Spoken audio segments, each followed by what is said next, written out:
It's a bit blurry. Great. Well, thank you very much, everybody, for joining us this morning. My name is Kelly Hutchinson, and I am just going to find the right screen. What we're talking about today is our first session of the Digital Innovation Festival's Hub program. So I would like to acknowledge that we are meeting on the lands of the Wurundjeri people of the Kulin Nation and pay my respects to elders past, present and emerging, and any other cultures that are here represented today.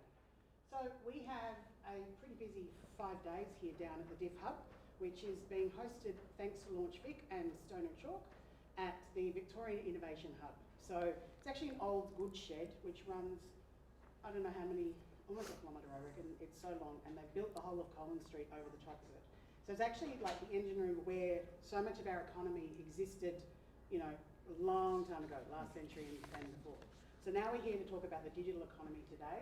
We have an entire program. We've got a morning tea tech, we call, Digitising the Economy. We've got a cryptocurrency demo, like what is it and how actually do you do it? A bit more detailed information that will be held in the boardroom.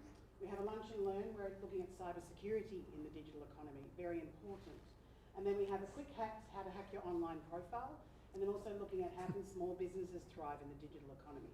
So it's quite a diverse range of activities today, and we've got speakers from across industry, government, small business, entrepreneurs, and everybody in between.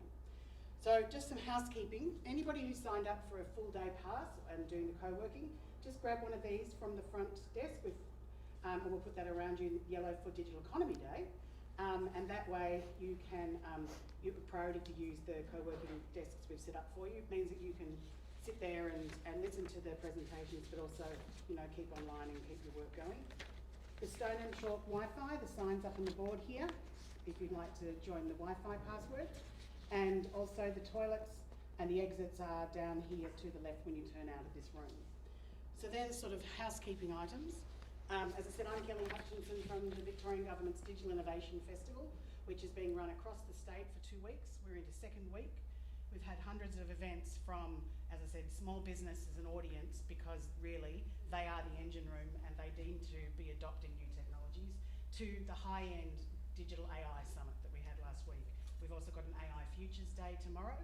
So there's a lot of different ways you can get involved with technology, and we will be streaming this on YouTube, and also it'll be available to view later, because the reality is people are busy and we should use as many digital means as we can to be able to ensure this knowledge, these stories that we've got on stage today, that are actually going to be able to have a life longer than just being here today.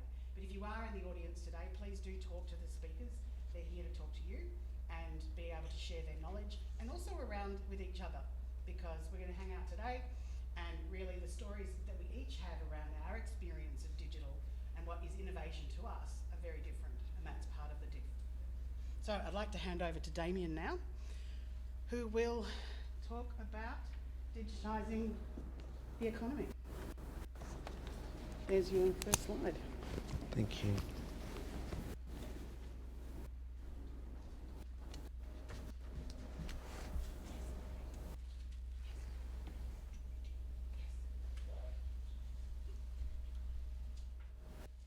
Good morning, everyone. Damien Millen's my name. I'd like to welcome you here this morning to talk about digitalisation and digitalisation of the Victorian economy. Also, thanks to Kelly, I also want to acknowledge the traditional landowners, both past, present and emerging. I wanted to share with you a few comments today. Obviously, I can't discuss the merits of policy around digitalisation in the Victorian government, but I can provide some of my own, I guess, considerations of what is a fascinating and complex issue, and also something that's impacting us from yesterday in terms of the way we adjust to this ever-changing business and social environment. Just a couple of things too, just to let you know, we recorded today, so if you want to see out, you know, how fabulous things are going, whatever the case may be, waving to those people at home or at the office, maybe tuning in to take in some of these facts, but also assisting you to come to your own conclusions about how best to embrace, tackle and address some of these gaps, challenges and that flow on as a consequence of this thing, digitalisation. Before I go into this too, I just wanted to let you know that today we have a number of talks. One is on digitalisation of the Victorian economy. The other one's about innovation and digitalisation. And my colleague Rebecca Skinner is also going to have discussions with you about local jobs first, which obviously is one of those issues when we talk about digitalisation in terms of how do we adjust to these changes in the workplace. How do we adjust to the way government undertakes its procurement, and what is the best way forward on that? Okay, so if there aren't any questions, maybe I can go to the first slide. So one of the things that I tackle, or try and tackle, or at least trying to get my head around, is the number of buzzwords that seem to appear. Every day when you pick up the newspaper, we talk about, you know, digitisation versus digitalisation versus transformation. Now, all of these words hit us from a variety of angles. It's like innovation, so if you do stick around to talk about innovation, you'll also find that it's used in different contexts. And sometimes that means we end up playing this bingo. Talk about, you know, digitisation, and what does that mean? So in my mind, digitisation is basically when you take paper and you take a copy of it and you change it from analogue to digital. It means you can store things on your phone. And I know that there have been a number of businesses and departments that are taking up that challenge around digitisation in terms of how do we use the data in a better way. So that's that digitisation thing. Digitalisation, well, that's more of a process, an adaptation in terms of maybe we can build on this. Maybe we can say it's not just this conversion of paper to zeros and ones and things we can use in different ways, but also this process by which we can build on that data and maybe in some ways leading to this transformation using that as a business model. What do I mean by that? Well, in some circumstances we are now seeing this digitalisation process of taking this data and then moving towards the establishment of businesses that just weren't around 10 years ago, 5 years ago. My 5-year-old, I look at him every day and say, and think to myself, well, I wonder what job you're going to have because we may not even have thought about it yet. So this idea of conversion of analogue just to data, the adaptation, what we can build on this to the creation of new businesses is certainly something that we're witnessing in the economy now, and indeed it's a global phenomenon. Friends of mine refer to this as not unlike a tsunami, the disruption, the impact of how people work, how businesses are created, how we interact as citizens with our governments is certainly something to consider, but also understanding that it's already happening. Some of us just aren't aware of it right now. Up here is a montage, and I will say that no doubt all of you have seen headlines like this before. You know, digitisation is not a passing phase, it's the evolution of industry. You know, New York Times reports $24 million profit thanks to digital subscribers. And then down the bottom, which irks me a little, Vienna named world's most livable city as Melbourne loses crown. Okay, so the idea that we live in this global marketplace, the idea that that governments are wrestling with these policy challenges in terms of the people embracing, industry embracing digitalisation. You know, a livable city maybe 10 or 20 years ago may have been wonderful public transport, it may have parks, houses of worship, whatever the case may be. But now in terms of livability, one of those metrics is perhaps access to internet. One of those things may be the ability to use infrastructure to drive innovation, to drive profitability with citizens. I mean, once upon a time, the only way that citizens could engage with their governments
Obviously, there are upsides in terms of the way we do business, but there are challenges as well. Industries which are less prone to digitalisation, or maybe they're impacted in some way through, say, automation. So, this idea of digitalisation, there are challenges as well. Intervention by government. Now, I won't comment on that except to say that all governments, I don't collective mouths when I say they're all grappling with these issues around digitalisation. But ultimately too, where does government see its role in terms of either supporting those new industries, supporting those skill sets, or overcoming some gap through some sort of intervention? I'm very interested to hear your thoughts at the end of this section. And by that I mean in terms of market failure. Where should governments focus their attention in particular economies? Obviously, there are a number of economies in the world that don't necessarily align with. But overall, where should the government intervene? So, this is an older slide, but I just wanted to talk about some of the things that my department has been involved with, just for your own consideration. Obviously, we, as a priority, will see things like infrastructure and telecommunications being an important enabler for those not just in the metro area, but also in regions. Our new department, Jobs Precincts and Regions, obviously focuses on areas that perhaps require that internet connectivity that in some cases some of us just take for granted. And in some cases we'll see circumstances where the telecommunication needs improvement because the things like, mobile phone reception, things like, for example, business tapping into, into the internet, which some businesses here would just say, well, that's what we need in order to do our business, just perhaps not at the same level in some regional areas. So we want to overcome that. Digital literacy. In the department, obviously see digital literacy as being an enabler. There are people from all walks of life who find that their interaction with that digital world to be challenging, and that's understood. And also we want to instill at a very young age these skills and these capabilities. Just sort of personal reflection, I've always marvelled at the rise of people on YouTube who actually create their personas via a digital channel, actually create videos that people subscribe to, and through ad revenue and through the Google business model, for example, they can build up this superstar status. These are industries that never really existed 10, 15 years ago, and obviously it doesn't matter where you are, it would seem. It seems that you can, with your own internet connectivity and a will, you can get up and promote yourself. Summer Tech Live. Summer Tech Live is a wonderful program that has been running for a number of years, but it also tackles, and I know there's some of you in the audience who do have an understanding around this. Summer Tech Live is a program whereby students get a real-life application of working, workplace training, to enable them to bolster their skills. And I was recently delighted to attend earlier this year. And it's amazing to see not only some of the solutions that these students come up with, but also their ages. In some cases, school kids come up with an amazing idea, are able to pursue it through an actual business setting, which is a wonderful thing and marvel. And perhaps I just feel a lot older now and I realise that not only is genius cool, but there are a lot of kids out there who have these amazing ideas, and we want to be able to provide the foundations for that. So talent and skills very important. Precincts. So this is another way that we, as the Victorian Government, excuse me,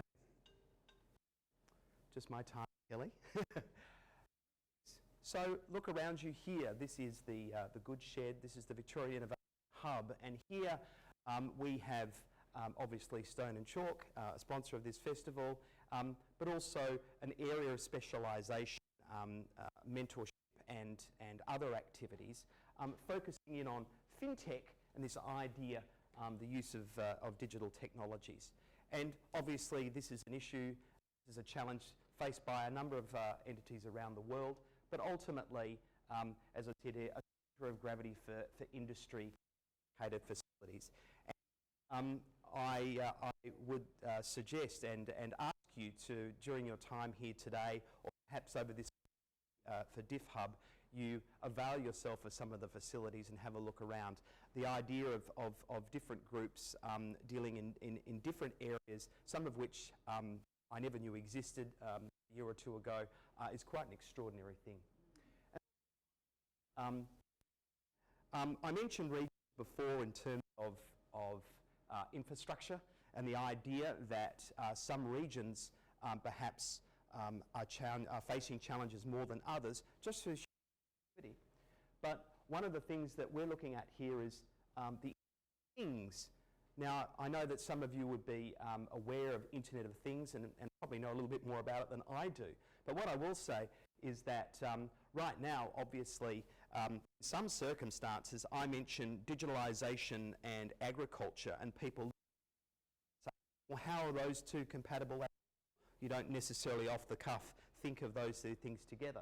But Internet of Things, in terms of analysis of produce, things like leaf wetness, or sensors that actually bring data back to the farm to enable the farmer to make decisions about how to deal with a crop or infrastructure, whatever. Obviously, rural area, they may actually not have in the metro area. So lots of challenges here, but thinking about these things at a time. So just in the last 5 minutes, I appreciate that's a very high-level view of digitisation, and also the Victorian economy. But I actually would be really keen to get some of your views about some of the things that come up in weekly conversations, especially in my neck of the woods. In particular, the idea of a world-class digital city, or what's holding Victoria from becoming a digital powerhouse? Maybe it is already. I'd really appreciate your input on that. And how should we incentivise businesses to digitalise? What are the things that hold businesses back? Or is it all a bit hard? So I'd be very keen to hear your point of view. Also, just conscious of the fact that I've been standing up here for 16 or 17 minutes and hitting you with lots of information. So why don't we start from there and maybe take a few questions as well. Over to you. Yes, hello. Israel, world-class digital city. Israel. I understand. So Israel, what have you read about Israel? Yeah, one of the high-tech cities. Oh yes. 70 years. For about 70 years. Yeah, it's a miracle. So Israel, a digital hub. What do you think are the reasons for that, if I may ask? I think it's to do with their culture and their resilience and their fighting spirit and their understanding of what education is really all about. It's not about just getting qualification. It's the real stuff they understand. Okay, And so changes for the society and for the better world.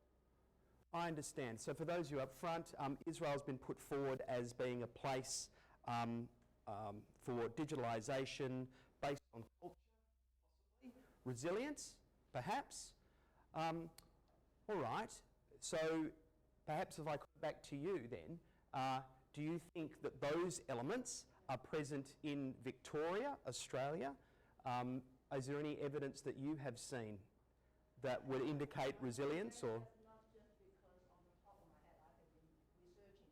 I've been doing IT myself. Oh, okay. I've been involved in office IT in Victoria over 20 years or so. Okay. So I've been looking around for answers Okay. Like the question you asked also, and so I asked myself as well. So that's why I can come up with some answer. Yeah. I'm not saying that I know it all. I'm just saying that Israel is a well-known Mm. 21st century digitalized city. Okay. Is done icon beautiful, really, in 70 years, from a desert until today. Understood. Agriculturally, as well as spiritually, as well as culturally, digitally, as well as health. It's a wide ranging. It's not just one particular sector. It's actually a good point, and if you stick around for the next session where I talk about innovation, digitalisation, maybe we can come back to that. I'm not saying that Israel is the only example. I'm saying I believe Australia has a lot to learn from them also. Okay, so Australia has a lot to learn. Does anyone else have any questions or comments about that at all? Yes, hello. One of the things that Israel's doing with Tel Aviv is it's got a local city currency. Right. Which A local city currency. Oh, okay. Bristol's done that too. Okay. Yeah, so Kelly, do you know a bit about this? Because I wouldn't want to speculate. Yeah, so there's the Bristol pound. Yes. So if we look at things like, you're talking about precincts and regions and the like. Yes. One way of them determining their difference of a culture Mm. has been building out this, you have a buy-in because you're spending Bristol pounds, and it's the uniqueness, and it's particularly to do with the creators. And so that's obviously a digital currency. Yes. And so there's localised ways in which the economy can change. Probably the Bristol local government or the traders work together. Things like that. Yeah. Just totally new ways of doing it. Yeah. great community involvement Yes. as well as Yeah. currency within. Yeah, supporting local businesses. So maybe if I could take a step back then. So I've heard culture, resilience, perhaps some innovative programs, and obviously Israel is one of those places. Are there any other examples that you have read about or thought about or maybe have even visited that you think actually reflects some of those elements? Because obviously there's a shopping list of indicia around that. And in fact, in the next session, I always love talking about indexes. Have you seen these indexes like the most livable city, the most digital country? Obviously, there's a plethora of these, and they all use a number of metrics to measure. So does anyone else have any examples that they have read about or want to talk about? I mean, Estonia was one that I put up because Estonia was looking in some ways as an example of a nation state that wanted to specialise and have I guess a comparative advantage, and they were small enough to be able to shift their country towards something that they thought was appropriate for them. And in some places, obviously, there's more of this is the way we are going to go, as opposed to other nation states where obviously there needs to be more of an engagement with government in terms of what's the best approach for us as a nation state. Canada is an interesting one too. Canada does have a number of at a very macro level initiatives where they are tackling skills, but also precincts. They have a formidable precincts strategy. But one of the things that I've encountered is that obviously Victoria is a state of a commonwealth. Okay, so there are a number of levers that the Victorian government has at its disposal, as opposed to perhaps raising these points with our friendly colleagues from other states. So there are just certain things within the Commonwealth's domain that are within the Commonwealth domain. And one of the things that even I fall into when talking about these that Canada is a country and Singapore is a nation state, and so is Estonia. And I'm originally from Western Australia. My allegiance is, of course, now to the state of Victoria, of course, but those circumstances there, they are in the same boat, just like New South Wales, Tasmania, other states and territories. Does anyone else have any other comments before I can tie up perhaps this primer on digitalisation and perhaps move into digitalisation and innovation? Yes. Digitisation, sorry. Yes. It's great, but at the moment it's a really small audience. Mm. And it's a really small group of people.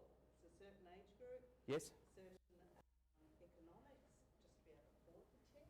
Mm-hmm. I think we need to be bringing everyone along for the ride, and that's our elderly community Yes. who have got an awful lot to gain by some of the tech innovations, but they might not even understand how to use a phone. And they are being left behind as more and more systems come online, Mm-hmm. and they don't know how to access those systems. There's becoming this kind of digital ghetto. The inclusion point that you raise is absolutely a priority, and it's also important anyway. If you choose to stay a little bit longer, when I talk about innovation and digitalisation, I'll actually be focusing in on that point amongst others, because it is something that's obviously a huge challenge. It's one of those issues where it's also regional. It's a state thing. It's a country thing, and obviously on the agenda for all tiers of government. Okay. Were there any other questions at all before I bring that session to a close? Feel free, I'll make sure I leave my details with Kelly, but if you have any questions about anything I've raised, including those of you out in TV land, please get in contact with me. Again, very much a high-level primer, but in about 5 or 6 minutes maybe we'll start taking on board what we've talked about here into this realm of innovation, and perhaps how those tiers of government deal with some of those wicked problems in terms of digitalisation, skills, talent, inclusion, and possibly even a low-carbon future. All right? So, oh yes. Damien, is it your role or your government role is to answer those questions there and to answer all the topic and why the group? I put these questions up here because I was keen for input. I'm always keen to get ideas from publics, because genius is global, as I said. I think that any government would be looking at these questions in terms of, is this an appropriate future for us? What is a world-class digital city? What's holding back our state from becoming a digital powerhouse? Or is it already?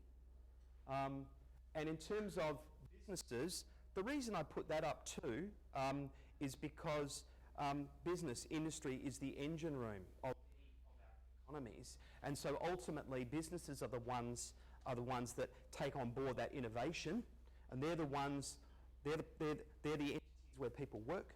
They're the ones that are tasked in some ways to obviously drive profit for their members or their constituencies, and also businesses, I guess, are the ones that are challenged by change.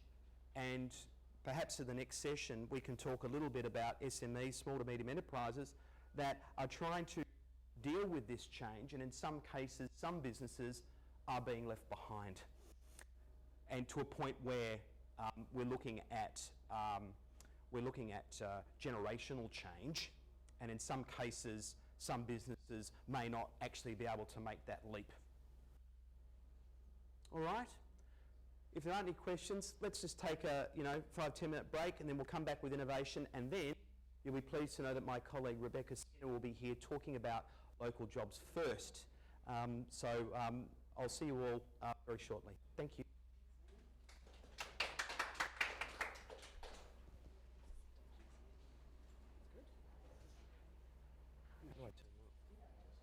Sorry. Oh. That's mute. Better ask. You're in mute. Oh. It's mute now, isn't it? Is that right? Mute?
It's been turned off. There you go. Yeah.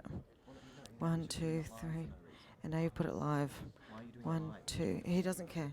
1, 2, 3, 4, 5, 6, 7, 8, 9, 10, 11, 12, 13, 14, 15, 16, 17, 18, 19, 20. Okay. Okay. Sounds good. Yep. Yep. Okay. Cool. Yep.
All good to go? I'm sorry. I just.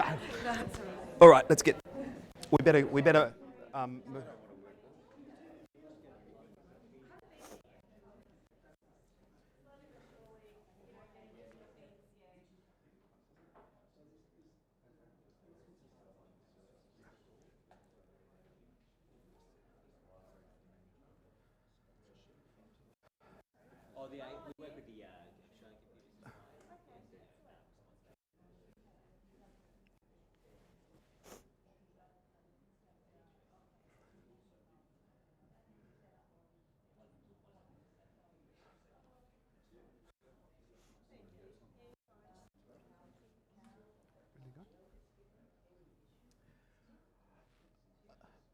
Well, ladies and gentlemen, welcome to part 2 of the discussions for this morning relating to innovation and digitalisation. Only 10 minutes for this session, but really the whole idea is to get you to think about not just digitalisation, but how it fits under this umbrella of innovation. Now, I appreciate that innovation is something that you hear on it would seem on a daily or weekly basis. But I think it's an important one to discuss because obviously, getting back to some of your earlier comments, when we're talking about digitalisation and perhaps digitalisation as a potential enabler for innovation, A number of points that you were raising were talking about, say, for example, a nation state that may have particular elements that give them a leg up, so to speak, with respect to the economy in terms of a gross state product, or perhaps the way it looks after its citizens and how the citizens engage with that particular state. So what I wanted to do was to talk about a very, very general level, very high level, about innovation and digitalisation, and in particular to, just coming back to points from the audience before, about some of these wicked problems, some of these issues that exist and need to be tackled, because I guess in some ways there is a social act between citizens and the state, and in perhaps how we measure how well a state exists, so to speak, is how well it looks after those that fall within its confines. I actually just wanted to talk very quickly about digitalisation, and for those of you up the back who can't read this, this is just I guess in ways a shopping list, or things that are out there in the economy. When it comes to innovation and digitalisation, no industry is immune, even forestry, okay? This gets back to my earlier point about when we were talking about, say, for example, agriculture. People actually, if you mention it at parties, will say, digital and agriculture, how does that work? The point here is that when it comes to innovation and digitalisation, no industry is immune. And the example here is forestry.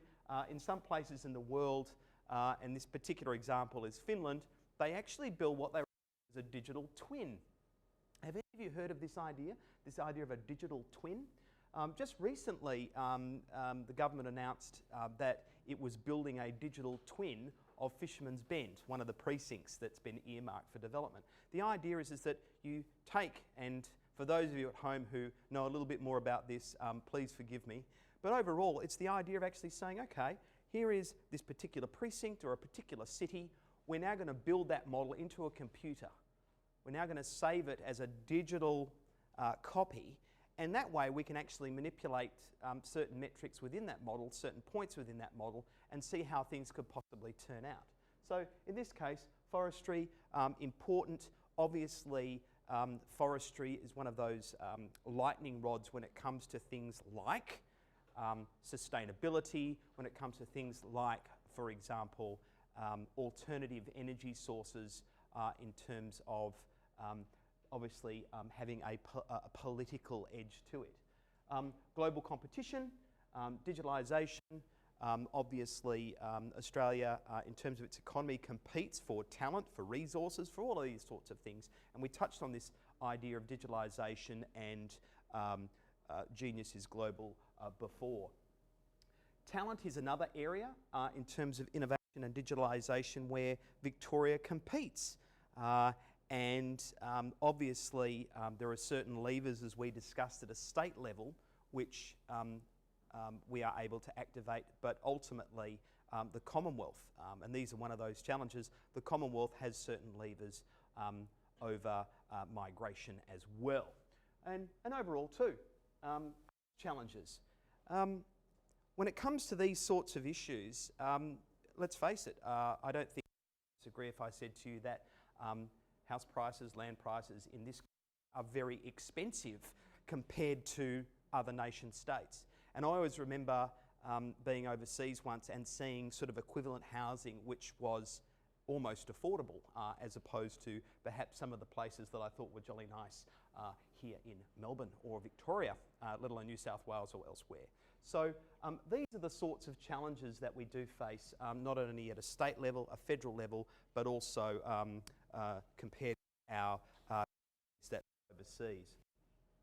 But I just wanted to touch on this point here, and I'll read it to you for those who are up the back. I know I can't see very well either, so at least 40% of businesses will die in the next 10 years if they don't figure out how to change their entire company to accommodate new technologies. Okay? This is the executive chair of back in 2016. Now, I understand people in the tech business will always talk about if you don't adopt technology, things will be bad. But overall, I think that's a quote that has been acknowledged, as being possibly true. And again, this touches on that point earlier in the last session where we talk about one of the challenges that any nation state faces, or a challenge that a state faces, is how do we encourage, or how do we nurture, or how do we facilitate small to medium enterprises to innovate? Do they want to? Is it all too hard? And there is no doubt that the rate of change in the business environment is moving at a much faster pace than perhaps other sectors such as government, universities, education, whatever have you. All right. This little box here, which you can't read, but I put it up here just to remind myself of some of the highest risk ratings under this innovation umbrella and digitalisation revolve around digitalisation per se and also cybersecurity. That seems to be cited, as those two items seem to be cited as the big ticket items. Hey, it's great to evolve, it's great to take on board new technologies as an enabler, it's great to innovate, but have we also, going down this path, have we also exposed ourselves to risk? Cybersecurity possibly wasn't a risk, say, 30 years ago, but now everything seems to be interconnected, and that means that we've opened ourselves to a new threat. And in some ways, for those of you with a medical background, it's interesting how when we talk about these sorts of things, there are always biological comparisons. I always remember when speaking to my stockbroking friends, they would always refer to the global financial crisis as a contagion. But I think in some ways it does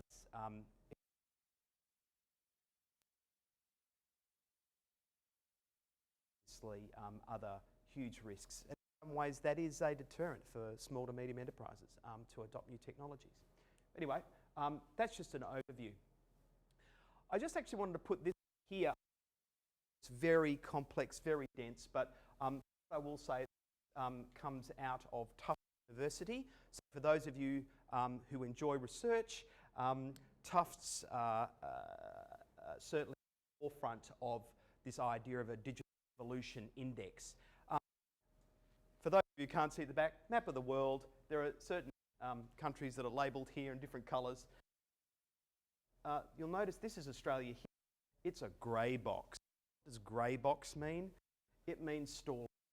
And really, just paraphrasing this digital evolution index, it's a longitudinal one. A more recent one has come out. But basically, the argument is that we started off really well in Australia. We were innovative. We were adopting digital technologies and embracing this idea of digitalisation, and then we slowed down. And countries like, say, for example, Singapore and New Zealand sped up. Now, this is designed to simplify thought. There's a lot of data behind this, so I would encourage you to go and have a look. The other thing is too, and I mentioned to someone in the front row here earlier, there are a number of indexes like this around, and if you want to go and check them out, please do. I encourage you to do so. There are a number out there which are pushed by some of the larger corporations around the world. Some perhaps more of a vested interest. I'm just asking you to be wary. But overall, though, I think the ones that have a long-standing, longitudinal approach to these things are helpful in guiding thinking.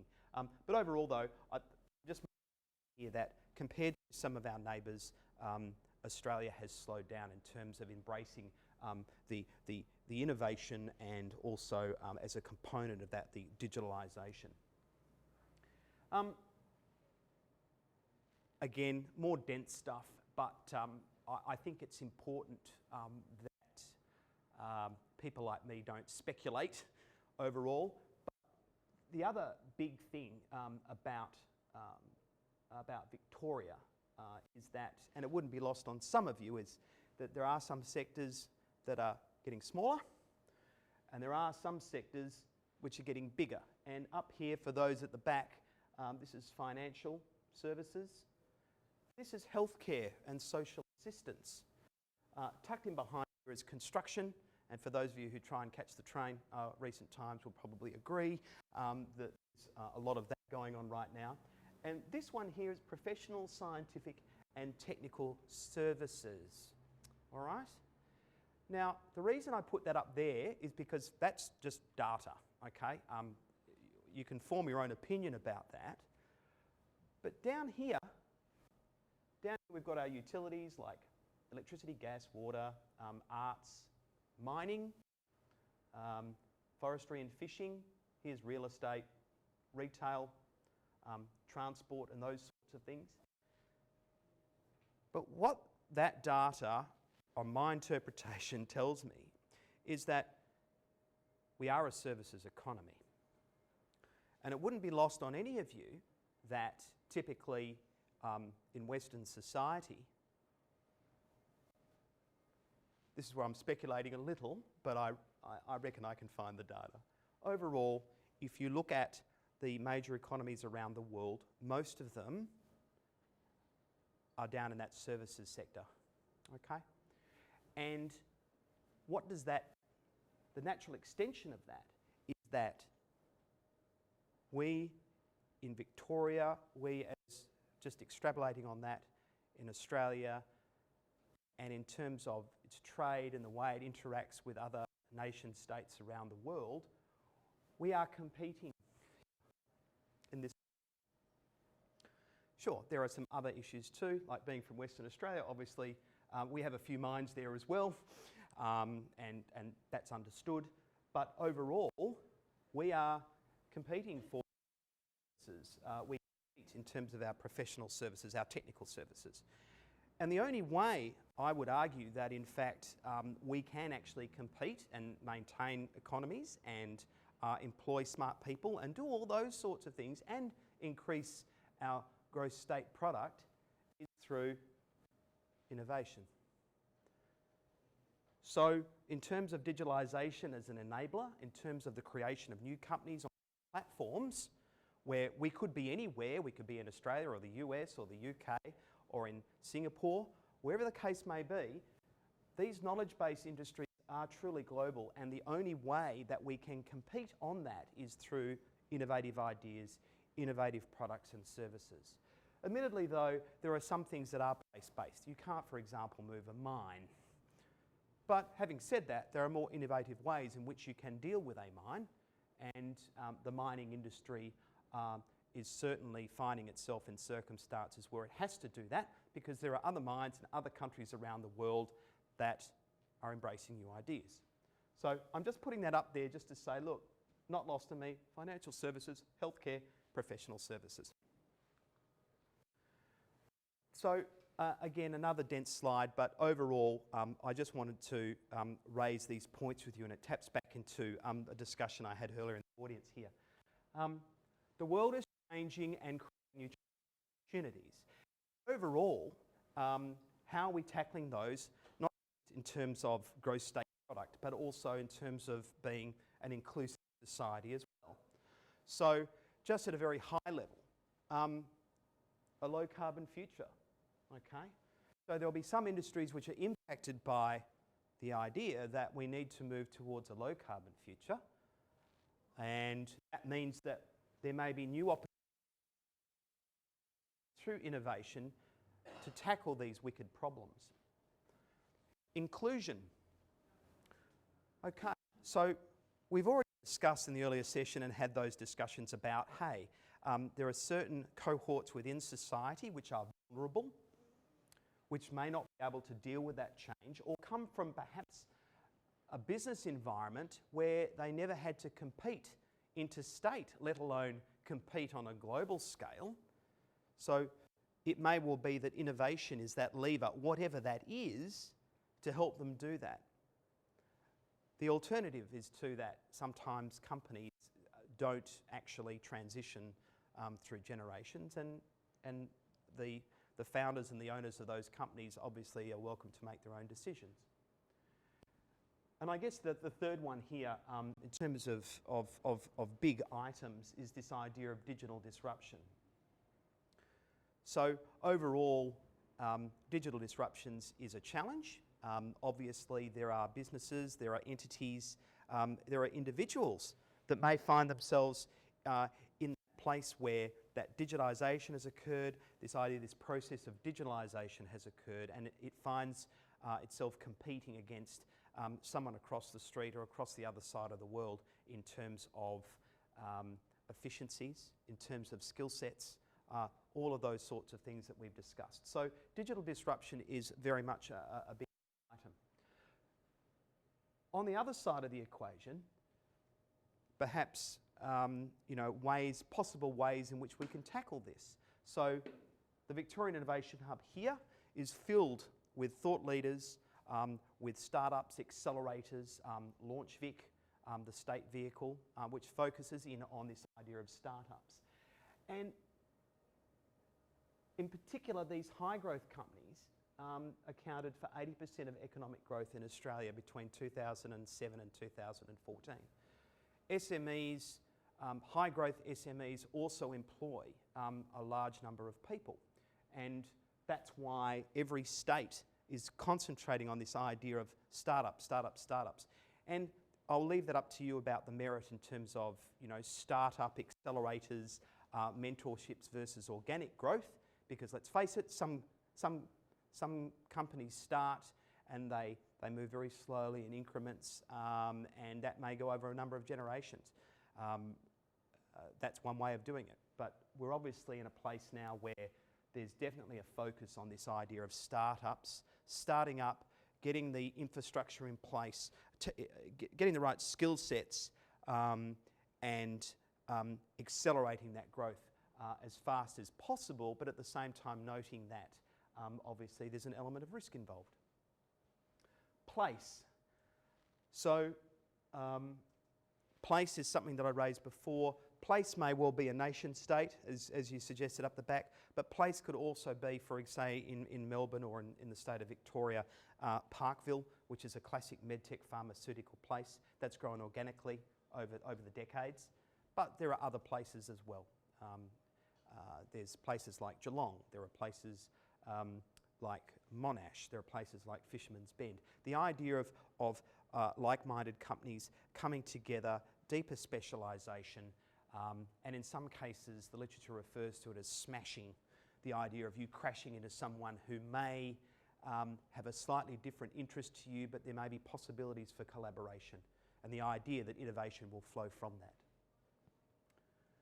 Global and interstate competition for talent and capital.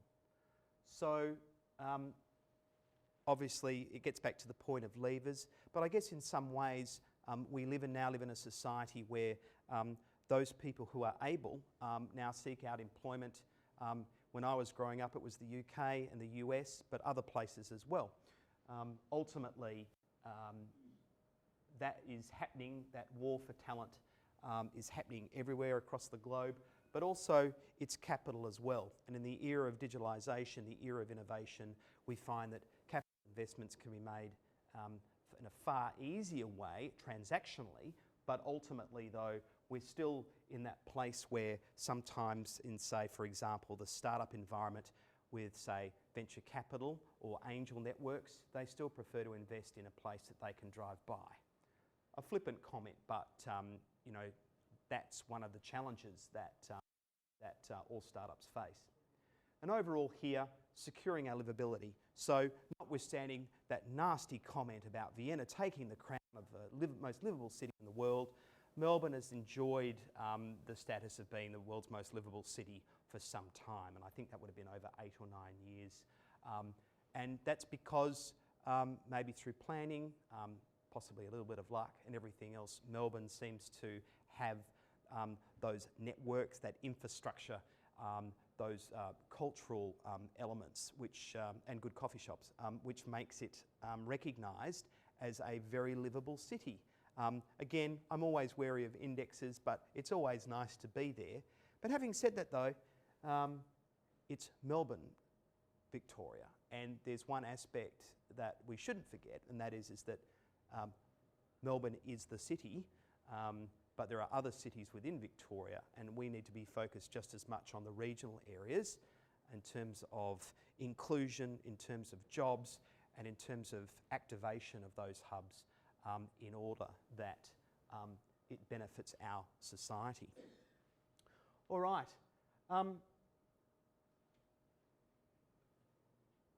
Look, I think we can leave it at there. I just wanted to make you aware of some of the challenges with respect to digitalisation and innovation, but also just to home in on those points in terms of possible objectives, in terms of low carbon future, in terms of inclusion, in terms of finding ways to tackle these wicked problems, but also understand we are a service-based economy and in becoming increasingly so. So how do we tackle those issues? And one answer may be innovation. There may be others, but having said that, I am open to any questions that you may have before I invite my speaker up here to talk about local jobs first. Yes, hello. With all the changes that are happening, Yes. there are some areas of the workforce that are absolutely going to, the jobs are going to become redundant. Is the government looking at targeting these workforces and retraining them now? Anything that's the 3 Ds, dirty, dangerous, anyway, Scandinavian countries are doing this. So there are a number of exemplars around the world that my department, other departments and our other states specifically.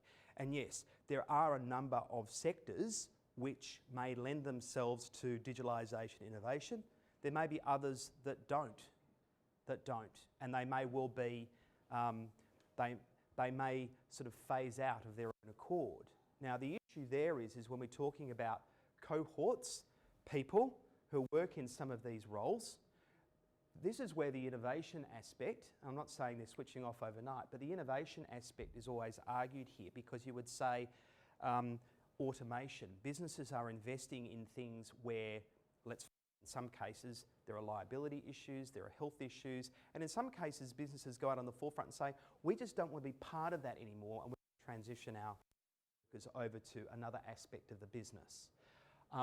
There isn't any short answer solution and I can't comment on considerations of policy. What I will say though is that Scandinavia, Finland, nor other places actually have found ways to do just what you are talking about, but also too, it may well be investment or procurement in may enable transition over. So one of the things I would say, for example, not necessarily around the innovation space, but you recall when the car manufacturers decided to pull back on their activities here in Victoria, and there was an auto transition approach, okay, where there were cohorts of people that were impacted by that, and the approach, the strategy was to transition those people away from that particular area to other areas of the economy, which were potentially booming or repurposing existing facilities, okay? You do need to start with helping those people become open to the idea of change. Well, because you can give them all these opportunities, but most people are resistant to change. yes. And it's a scary new world, even for those of us in tech. Like it's pretty amazing how fast everything's changing. For someone that has, for example, been a miner for the past 20 years, there's a lot of mental resistance to the idea that they could even learn technology. And I think one of the and I agree. And those ideas and those arguments are not just held by you and me. No. There's always going to be consideration of, for example, change in itself. It's a constant, and some people deal with that better than others. In just getting back to that auto transition aspect, okay, it's very difficult It's very challenging when you've actually worked in the same factory, for example, for a period of time. Your friends are there, you believe you only have one skill, it's a deep skill. How do we deal with that in the current market environment? And there are, I could posit a number of ways of dealing with that, but I don't have all the answers on that one. But yes, it is something that it would always be considered. Was there anything else before I ask Rebecca to step up, because I'm conscious that I've run over a little bit over time? If not, thank you all for attending. I'd like to welcome Rebecca Skinner here. I will leave it to Rebecca to introduce herself. She's my colleague at the Department of Jobs, Precincts and Regions, and she is talking today about local jobs first. My slide. Yeah, oh, of course. Yeah, thank you so much. The tech part. Yes, of course. I'm at your disposal. I'm sorry, I've gone over time. All right. Here we are. Hi everyone. Can everyone hear me okay? Here is your... Oh, there's a clicker. Excellent. All right. Well, mine's quite a change of gear from what Damien's been talking about this morning. I'm talking about a policy the government has called Local Jobs First. And whilst it talks about jobs in the name of the policy is actually about industry participation, participation in government. So what is it? So Local Jobs First was actually a piece of legislation the government passed last year in August, just over a year old. It brought together an old piece of legislation called the Victorian Industry Participation Policy with a piece of skills legislation, which I won't talk about today because it doesn't apply to the technology sector, and established a commissioner who has sort of compliance powers over this piece of legislation. Now, Local Jobs First and the former VIP really have a kind of branding as very much construction procurement policy, but this is actually not the case. And that's what, are you going to work? How do I get you to work? Ah, beautiful. So this is a quick history lesson.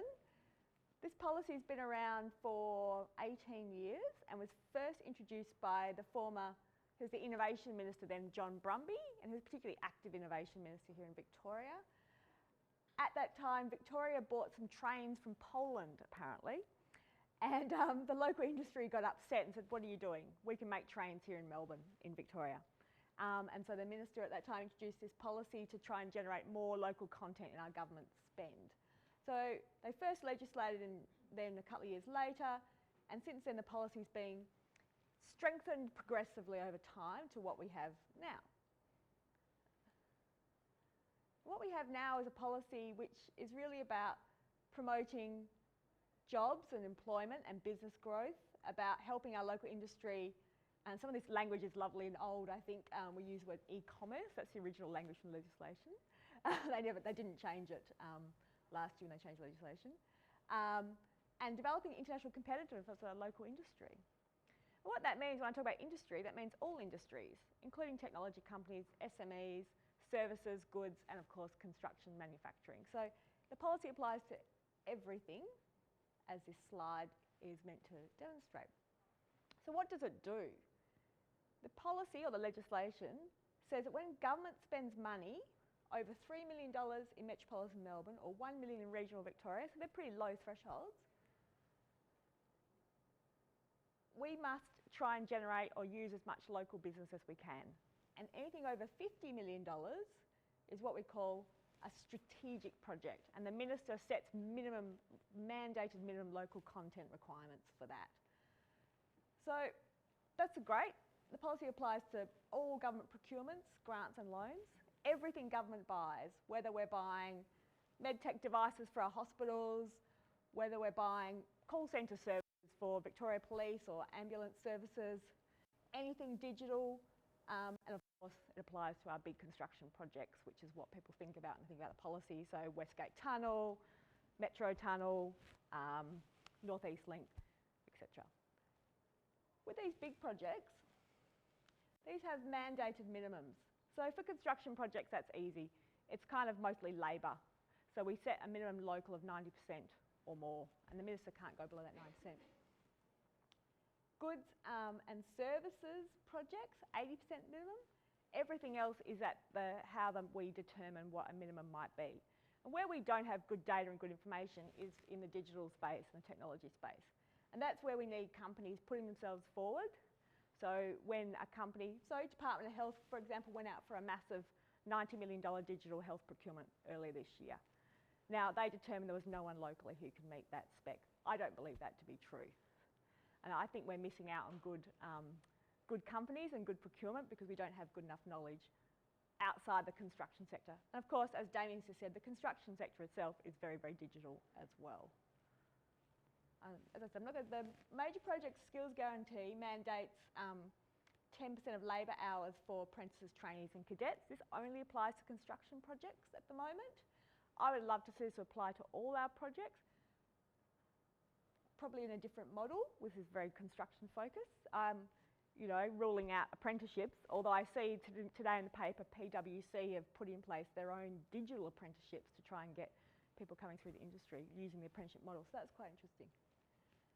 The way the policy works, and this is really important, it's kind of boring but important, is when government agencies, all government, so there's 300 procuring agencies in Victoria, departments and agencies, we're really devolved, there's heaps of us. Whenever we spend money over those thresholds, the agencies have to apply 10% for jobs. This is how we get the through and pull through the loan. An agency reach the and are subject to the powers of the commissioner I mentioned earlier. You know, name and shame, right? So it's a serious policy, and there are serious ways we're trying to make it work.